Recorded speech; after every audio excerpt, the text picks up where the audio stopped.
బంగారాన్ని విడిపించి ఆ రోజు ఆన్లైన్ రేటుకే మేము కొంటాం. Sharma gold company. నమస్కారం. జ్యోతిష్యం ప్రకారంగా రాబోయే 2024 ఎన్నికల్లో ముఖ్యంగా ఆంధ్రప్రదేశ్లో విజయం ఎవరికి దక్కనుంది? మళ్ళీ జగన్మోహన్ రెడ్డే ముఖ్యమంత్రి అవుతారా, లేక చంద్రబాబు నాయుడు సీఎం అవుతారా? వీరిరువురు కాకుండా తన చరిష్మాతో పవన్ కళ్యాణ్ ముఖ్యమంత్రి అవుతారా? మొత్తంగా ఆంధ్రప్రదేశ్ ఎన్నికలు 2024లో ఎలా ఉండబోతున్నాయి? దీనిపై వివరించేందుకు ప్రస్తుతం మనతో పాటు ఉన్నారు ప్రముఖ జ్యోతిష్యులు బ్రహ్మశ్రీ నందిపట్ల శ్రీహరి శర్మ గారు. వారితో మాట్లాడి మరిన్ని విషయాలు తెలుసుకుందాం. నమస్కారం గురువు గారు. వాగర్థావివ సంపృక్తౌ వాగర్థ ప్రతిపత్తయే జగతః పితరౌ వందే పార్వతీ పరమేశ్వరౌ. సదాశివసమారంభాం శంకరాచార్య మధ్యమాం అస్మదాచార్య పర్యంతం వందే గురు పరంపరాం. ఆదిత్యాయ చ సోమాయ మంగళాయ బుధాయ చ గురుశుక్ర శనిభ్యశ్చ రాహవే కేతవే నమః. శృంగేరి జగద్గురు పీఠాధిపతులు శ్రీ శ్రీ శ్రీ భారతీ తీర్థ మహాస్వాముల వారికి, శ్రీ శ్రీ శ్రీ విధుశేఖర భారతీ తీర్థ మహాస్వాముల వారికి, కంచి కామకోటి పీఠాధిపతులు శ్రీ శ్రీ శ్రీ విజేంద్ర సరస్వతి మహాస్వాముల వారికి ప్రణామములు తెలియజేసుకుంటూ కార్యక్రమాన్ని ప్రారంభిద్దాం. గురుగారు, చాలా అంశాలు అటు వ్యక్తిగత జాతకాలు కావచ్చు, 10 మందికి స్ఫూర్తినిచ్చే వారి జాతకాలు కావచ్చు, రాష్ట్రాల పరంగా ఇలా మనం చాలా రకాల జాతకాల గురించి మనం మాట్లాడుకున్నాం. ఇందులో భాగంగా ఇప్పుడు ఆంధ్రప్రదేశ్కి సంబంధించి ఇప్పుడు జ్యోతిష్యం ప్రకారంగా చూసుకుంటే రానున్న 2024 ఎన్నికల్లో ఏ పార్టీకి విజయం దక్కే అవకాశం ఉంది అంటారు, ఏపీలో ప్రత్యేకించి? వీక్షించేటువంటి ప్రేక్షకులకు కూడా సవినయంగా ఒక మాట మీకు తెలియచేయదలుచుకున్నాను. ఇప్పుడు చేసేటువంటి కార్యక్రమానికి సంబంధించినటువంటి ఏదైనప్పటికీ కూడా అది నా వ్యక్తిగతమైనటువంటి అభిప్రాయం కాదు. అంతేకాకుండా ఒకరిని పొగిడి ఒకరిని కించపరిచే విధంగా చేసేటువంటిది ప్రోగ్రాం కానే కాదు. శాస్త్రం ప్రకారం ఏం తెలియచేయబడుతుందో దాన్ని సవివరంగా నాకున్నటువంటి జ్ఞానాన్ని, జ్యోతిషపరంగా ఉన్నటువంటి దాన్ని జోడించి తెలియచేస్తున్నటువంటి విషయాలే తప్ప ఏ పార్టీకి చెందిన వ్యక్తిని కాదు, ఏ పార్టీకి సంబంధించినటువంటి వ్యక్తిని కాదు. అది గుర్తుపెట్టుకోండి వీక్షించేటువంటి ప్రేక్షకులు కూడా. ఈ చెప్పేటువంటి విషయాల పట్ల ఎవరి అయినా మనోభావాలు గనక నొచ్చుకున్నట్లయితే అన్యదా భావించకుండా క్షమించే ప్రయత్నం చేయండి. ఇక జాతకరీత్యా, ఎందుకనంటే ఇంతకుముందు సంబంధించినటువంటి ఈ మీడియా ప్రసారంగంలోనే 2014 సంవత్సరం మార్చి 31వ తారీఖు రోజున ఒక లీడింగ్ ఛానల్లో ఉండగా నాగఫణి శర్మ గారు, నాగనాథ్ గారు, ప్రసాద్ నాయుడు గారు, నేను వీళ్ళందరూ కూడా డిబేట్లో కూర్చొని ఉన్నప్పుడు అప్పుడే తెలంగాణ ఆంధ్రప్రదేశ్ రాష్ట్రం విడిపోవడం జరిగింది. ఆ జరిగిన సందర్భంగా ఇంకా ఏ శాసనసభ కూడాను ప్రారంభం కాలేదు. ఉగాది పండుగను అనుసరించుకొని రాజకీయ పంచాంగం అనేటువంటి యొక్క శీర్షికతో ఒక ప్రోగ్రాం చేయడం జరిగింది. అందున 2014 సంవత్సరంలో ఎన్నికలు వస్తున్నాయి కాబట్టి ఏ పార్టీ వారు గెలుస్తారు, తెలంగాణలో ఎక్కడ ఎవరుంటారు, ఆంధ్రాలో ఎవరు గెలుస్తారు అనేటువంటి విషయాలన్నీ కూడాను చాలా కూలంకషంగా ఆ సమయానికి ఉన్నటువంటి, అనగా భారతదేశంలో ఎవరు వస్తారు, ఆ సమయానికి ఉన్నటువంటి ప్రఖ్యాతమైనటువంటి లీడర్లు, వారి జాతక విశ్లేషణ అనేటువంటిది ఒక డిబేట్ కార్యక్రమంలో చేయడం జరిగింది. అందులో భాగంగా కేంద్రంలో 2014లో బీజేపీ నరేంద్ర మోడీ గారి జాతకాన్ని అనుసరించి వస్తుంది, అందులో ఏం సందేహం లేదని చెప్పడం జరిగింది. అంతేకాకుండా ఇక్కడ తెలంగాణలో కేసీఆర్ గారు వస్తారు, వచ్చిన వ్యూహాత్మక భాగస్వామ్యం ఒక పార్టీతో పెట్టుకుంటారు అనేటువంటి విషయం చెప్పడం జరిగింది. ఇక ఆంధ్ర విషయానికి వచ్చినప్పుడు ఆంధ్రప్రదేశ్లో చంద్రబాబు నాయుడు గారు గెలుస్తారు అని చెప్పడం జరిగింది. వెంబడే అక్కడ ఉన్నటువంటి సీనియర్ జర్నలిస్టు నీల్సన్ సర్వే కావచ్చు, ఎన్డీటీవీ సర్వే కావచ్చు, ఇలా అనేక రకాలైనటువంటి ఏ సర్వే చూసినా జగన్ గారే ముఖ్యమంత్రి అవుతారు, ప్రప్రథమ ముఖ్యమంత్రి, మీరేమో చంద్రబాబు గారు అవుతున్నారు అని చెప్పి ఘంటాపదంగా చెబుతున్నారు. అసలు దానికి గల కారణం ఏంటి అంటే జ్యోతిష్యం ప్రకారం శాస్త్రాన్ని అనుసరించి అనాలిసిస్ చెప్పినప్పుడు ఆ యొక్క చంద్రబాబు గారి జాతకం ఆ సమయానికి 2014 సంవత్సరంలో ఎన్నికలు జరిగే సమయానికి జాతకం చక్కగా ఉంది. అనగా జాతకరీత్యా వారికి అప్పుడు శని మహర్దశ జరుగుతుంది, శనిలో శని యొక్క అంతర్దశ జరుగుతుంది. వారి జాతకంలో శని వక్రీకరించి షష్టమ స్థానంలో ఉండడం, అలాగే శనిలో శని సక్సెస్ సంబంధించినటువంటి కాబట్టి ఆ శనిలో శని ఉండగానే వారు ముఖ్యమంత్రి అయ్యారని చెప్పడం జరిగింది. అనగానే ఇంకొక విషయం కూడా తెలియచేయడం జరిగింది. జగన్ గారి జాతకరీత్యా 2014 సంవత్సరంలో ఊరట కలిగించే ఫలితాలు వస్తాయి, కానీ 2019 సంవత్సరంలో వారు గట్టి ముద్ర వేస్తారు అని చెప్పడంలో ఏమాత్రం సందేహం లేదని ఆనాడే 2014 సంవత్సరంలోనే ఘంటాపదంగా చెప్పడం జరిగింది. అందుకు తగ్గట్టుగానే 62-63 సీట్లు ఊరట కలిగించే ఫలితాలు వచ్చాయి, మరీ తక్కువ కాకుండా ఊరట కలిగించే ఫలితాలు వచ్చాయి. గట్టి ముద్ర వేస్తారు అని చెప్పి ఒక మాట, గట్టి ముద్ర అనేది ఒక పదం వాడాం. అంటే 2019 సంవత్సరం జరిగిన ఎన్నికల్లో జగన్ గారు 151 సీట్లు గెలుచుకున్నారు. అది గట్టి ముద్రే కదండి. ఇక ఇప్పుడు నేను చెప్పబోయేటువంటి విషయాలు కూడా ఎవరు కూడా కించపరచుకోకూడదండి. చెప్పిన విషయం పట్ల ఒక పార్టీ వాళ్ళు ఆనందం, ఇంకొక పార్టీ వాళ్ళు బాధ, తద్వారా సంబంధించినటువంటి వ్యక్తిగతమైనటువంటి ఆరోపణలకి తావివ్వకుండా మీరు నడుస్తారని చెప్పవచ్చు. ఎందుకనంటే ఈ చెప్పేటువంటి విషయాలు కేవలం జ్యోతిష్య పరిజ్ఞానానికి సంబంధించినవే తప్ప ఎవరి వ్యక్తిగతంగా ఎవరి వ్యక్తిగతమైనటువంటి మెప్పు కోసము చెప్పడం జరగట్లేదు. ఆనాడు చెప్పినటువంటి విషయం మళ్ళీ ఈ రోజున కూడా భవిష్యత్ 2024 సంవత్సరంలో ఆంధ్రప్రదేశ్లో ఎవరి జాతకం, జగన్ గారు గెలుస్తారా, చరిష్మాతో పవన్ గారు ఏకీకరణ చేసుకుంటారా, లేదా మళ్ళీ పూర్వ పగ్గాలు మళ్ళీ చంద్రబాబు గారికే వస్తాయా అనేటువంటి విషయం గురించి కనుక చర్చించుకున్నట్లయితే, ఇక పవన్ గారి జాతకానికి వద్దాం. పవన్ గారి జాతక రీత్యా చూసుకున్నట్లయితే లగ్నంలోనే గజకేసరి యోగం, అద్భుతమైనటువంటి యోగం అండి. అందులో ఏం సందేహం లేదు. గజకేసరి యోగం అని అంటే ఎక్కడ ఏదో అత్తారింటికి దారేదిలో ఒక సినిమా వారి డైలాగే ఉంది, ఎక్కడ ఎదగాలో ఎక్కడ తగ్గాలో నేర్చుకోవాలి అని చెప్పి. ఈ గజకేసరి యోగం అటువంటి స్వభావాన్ని సూచిస్తుంది.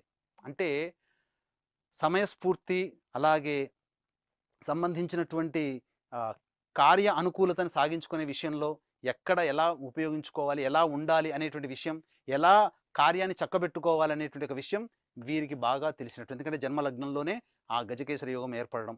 ఇక ఇక్కడ రవి బుధ కాంబినేషన్ అద్భుతమైనటువంటిదండి. ఇది యోగ కారకత్వం, అనగా బుధాదిత్య యోగం సింహరాశిలో ఏర్పడడం అద్భుతమైనటువంటిది. ఇక పంచమాధిపతి పంచమ స్థానంలో ఉండడం జాతకరీత్యా విశేషమైనటువంటి యోగంగా చెప్పవచ్చు. ఇక అన్నిటికంటే ప్రధానంగా చూసుకున్నట్లయితే ఇక్కడ భాగ్యస్థానంలో శని భగవానుడు వక్రీకరించి ఉండడం, ఇక జాతకరీత్యా భాగ్యాధిపతి చేత చూడబడడం, సప్తమాధిపతి భాగ్యాధిపతి చేత గురువు చేత చూడబడడం, ఇక దశమ స్థానంలో రాహు, విశేషమైనటువంటి కీర్తికాంక్ష, అలాగే విశేషమైనటువంటి జనాదరణ ఉండాలనేటువంటి ఒక ఆలోచనతో జీవితాన్ని కొనసాగించడం వీరికి తగ్గుతుంది. అలాగే రాహు ప్రభావం చాలా గట్టిగా ఉన్నటువంటి కారణం చేత మంచి యోగమైనటువంటి జాతకంగా చెప్పవచ్చు.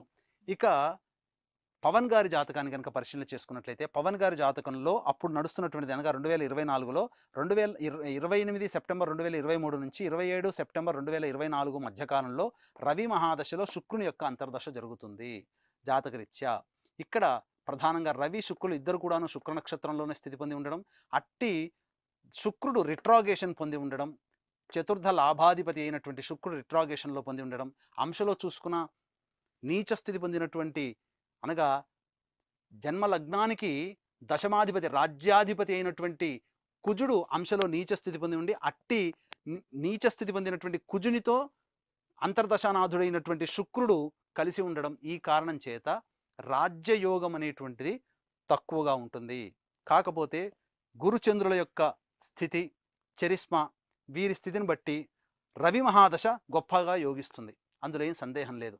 కాబట్టి ఇట్టి రవి మహాదశ జాతకరీత్యా చాలా మటుకు ఇప్పటి వరకు 2014 సంవత్సరంలో సీట్లు గెలుచుకోలేదు, కానీ 2024 సంవత్సరంలో అనగా ఒక సీటు గెలుచుకున్న 2019లో, కానీ తన యొక్క చరిష్మాతో తాను ఊహించినటువంటి స్థాయి కంటే, గతంలో ఉన్నటువంటి గెలిచినటువంటి స్థానాల కంటే అత్యద్భుతమైనటువంటి మెరుగైనటువంటి సీట్లు పవన్ గారి హయాంలో, పవన్ గారి యొక్క నిర్వహణలో, లీడర్షిప్లో ఆ పవన్ గారు ఏ పార్టీలో ఉంటే ఆ పార్టీకి సంబంధించినటువంటి ఫలితాలు అద్భుతంగా ఉంటాయి, అందులో సందేహం లేదు.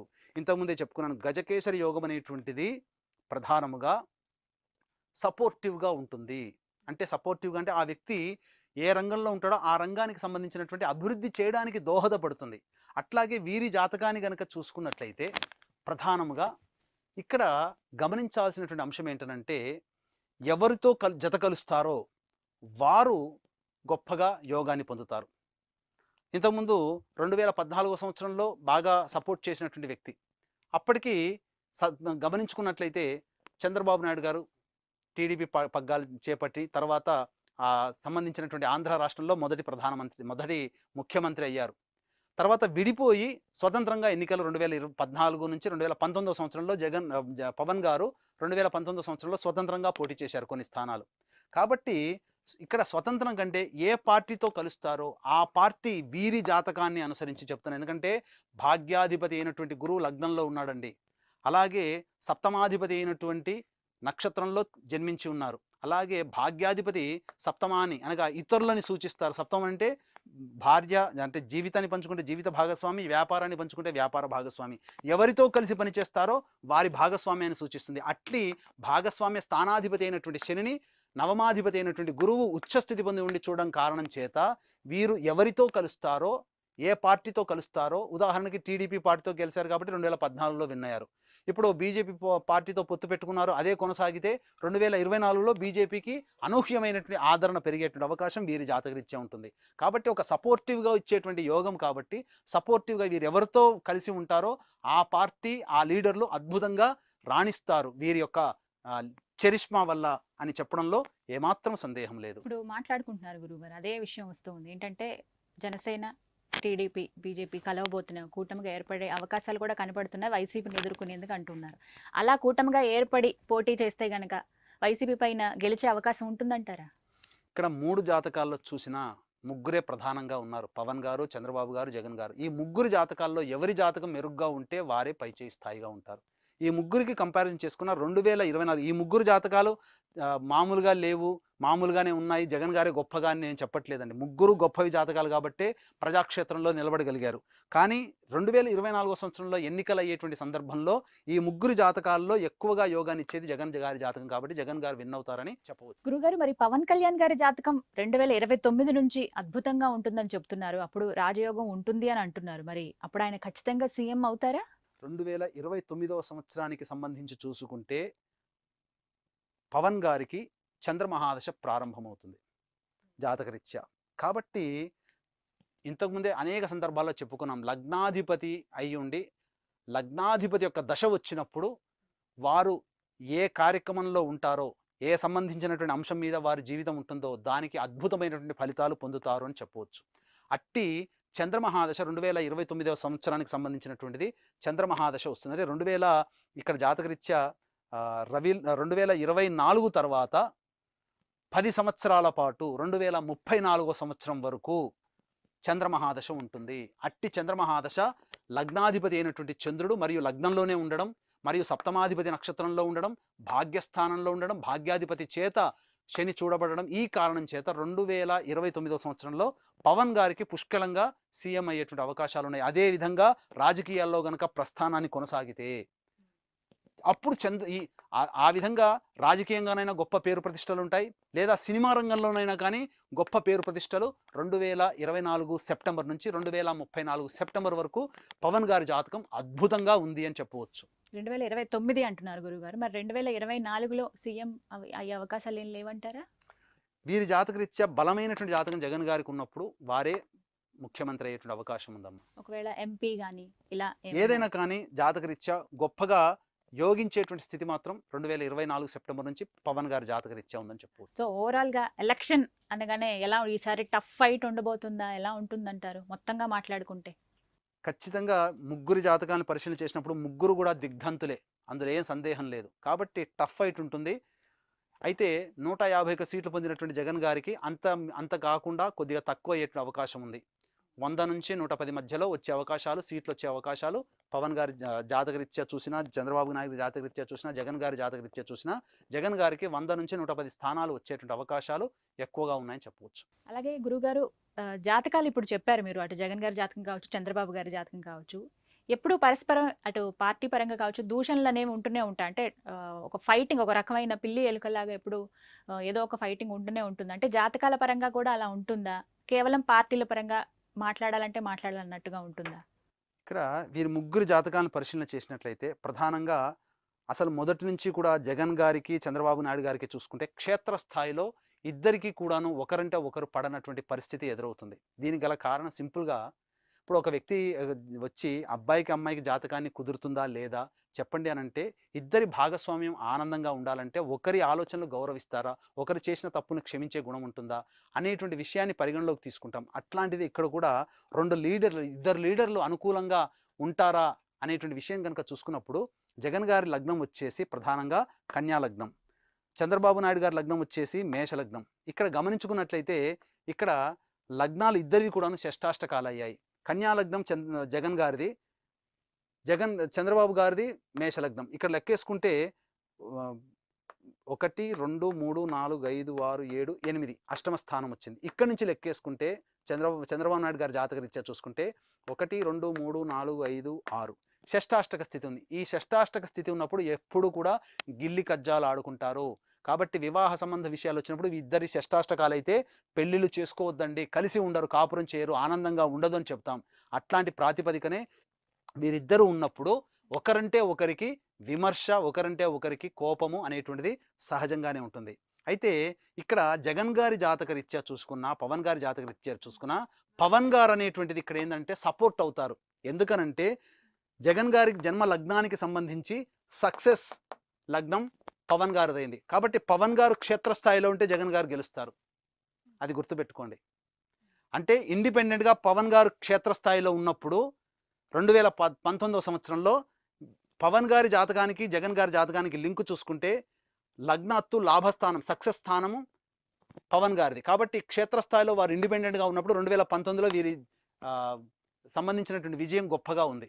కానీ ఇరువురి ఒకసారి పార్టీల పరంగా చూసుకుంటే దూషణలు కనపడుతూనే ఉంటాయి. ఇప్పటికీ వింటున్నాము. ఎడమొహం పెడమొహంగానే ఉంటారు కదా గురువుగారు. ఉంటారు. కానీ నేను చెప్పేదంటే జ్యోతిష్యాన్ని అందుకని అక్కడ చాలా జాగ్రత్త అర్థం చేసుకోవాల్సింది. ఇక్కడ జన్మించిన లగ్నానికి జగన్ గారి లగ్నానికి పవన్ లగ్నం సక్సెస్ లగ్నం. కాబట్టి పవన్ అనేటువంటిది ఇండిపెండెంట్గా పోటీ చేసినప్పుడు జగన్ గారికి అది లాభం అవుతుంది, పవన్ గారి ద్వారా లాభం అవుతుంది. అదే జరిగింది కదా. టీడీపీతో కలిసినప్పుడు జగన్ గారికి సంబంధించినటువంటి మంచి జరగలేదు. అలాగే ఇక్కడ చంద్రబాబు నాయుడు గారికి వీరికి ఎందుకు మంచి సఖ్యత కలిగిందంటే లగ్నాధిపతి అయినటువంటి కుజుడు, పవన్ గారి లగ్నాధిపతి అయినటువంటి చంద్రుడు ఇద్దరు కూడాను మిత్రులు. కాబట్టి వీరిద్దరి మధ్య బాంధవ్యం చక్కగా మంచిగా ఉండడం, బాండింగ్ అనేటువంటిది జాతకంలో ఉండడం, వీరిద్దరు కలిసినప్పుడు అద్భుతంగా రాణించి 2014లో కైవసం చేసుకున్నారు.